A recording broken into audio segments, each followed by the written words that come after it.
تاکہ زیادہ سے زیادہ سوال جو ہیں وہ انٹرٹین کیے جا سکے۔ ہم پہلے بات یہاں سے شروع کریں گے کہ حج کی فرضیت، اس کی جو شرائط ہیں، بنیادی طور پر حج کس پر، کب، کیسے فرض ہوتا ہے۔ بسم اللہ الرحمن الرحیم۔ قال اللہ تبارک و تعالی فی الکلام المجید والفرقان الحمید وَلِلَّهِ عَلَى النَّاسِ حِجُّ الْبَيْتِ مَنِ اسْتَطَاعَ إِلَيْهِ سَبِيلًا صدق اللہ العظیم۔ قبلہ پیر صاحب، جیسا کہ آپ نے مقدمے کے طور پر یہ چیز ارشاد فرما دی ہے کہ حج اسلام کا ایک اہم رکن ہے۔ قرآن مجید فرقان حمید میں رب تعالیٰ نے ارشاد فرمایا وَلِلَّهِ عَلَى النَّاسِ حِجُّ الْبَيْتِ مَنِ اسْتَطَاعَ إِلَيْهِ سَبِيلًا، فرمایا کہ اللہ کے لیے ہے لوگوں پر بیت اللہ شریف کا حج کرنا۔ یہاں پر مفسرین فرماتے ہیں کہ اگر اس آیہ مبارکہ کو بغور مطالعہ کیا جائے تو سمجھ آتی ہے کہ اللہ رب العزت نے کتنی تاکید کے ساتھ یہ حکم ارشاد فرمایا ہے۔ فرمایا کہ دیکھیں کہ للہ، اس سے پہلے بھی جو لام ہے وہ بھی اس بات کی دلیل ہے کہ اللہ رب العزت یہ حکم ارشاد فرما رہا ہے، اور بندے اور رب کے درمیان، خالق اور مخلوق کے درمیان جو مناجات اور جو دعائیں کرنے کا ایک مخصوص وقت ہے، اللہ رب العزت اپنے بندوں کو اس جگہ کی طرف بلا رہا ہے۔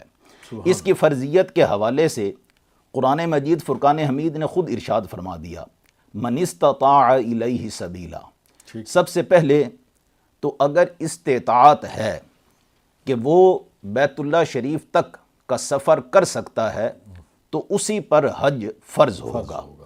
سب سے پہلے استطاعت دیکھی جائے گی، وہ مالی طور پر بھی ہے، بدنی طور پر بھی ہے۔ اس سے ہٹ کر جو حج کے فرض ہونے کی جو شرائط ہیں، اگر اس میں دیکھا جائے تو مسلمان ہونا، عاقل ہونا، بالغ ہونا، اور عورت کا ساتھ میں محرم ہونا، یہ سب چیزیں جو ہے وہ اس کی فرضیت کی شرائط میں جو ہے وہ شامل ہو جاتی ہیں۔ راستے کا پرامن ہونا، جی، یہ سب تو من استطاع الیہ سبیلا میں جائے گا۔ یعنی یہ حکم اس لیے عام ہے کہ اب جنگی دور ہے، اب ہر روز دوسرے دن کوئی جنگ کے سب معاملہ بن جاتا ہے، تو یہ اسلام نے ہمیں پہلے سے بتا دیا ہے۔ جی بالکل۔ ایک ہے فرضیت حج کہ انسان پر حج فرض ہو جانا، دوسرا ہے اس کا ادا کرنا۔ یہ جو ہے رستے کا پرامن ہونا اور انسان کے پاس قوت ہونا، یہ سب چیزیں اس کی ادائیگی کے لحاظ سے ہیں۔ لیکن فرضیت حج کے لیے جو شرائط ہیں اس میں یہی ہے کہ مسلمان ہونا سب سے پہلے، عاقل ہونا، بالغ ہونا۔ بچہ اگر کوئی بالغ نہیں ہے تو اس کے اوپر حج فرض نہیں ہوگا، جتنا مرضی جو ہے وہ اس کے پاس مال ہو۔ اسی طرح سے اگر عورت ہے تو اس کے ساتھ محرم کا ہونا یہ چیز ضروری ہے۔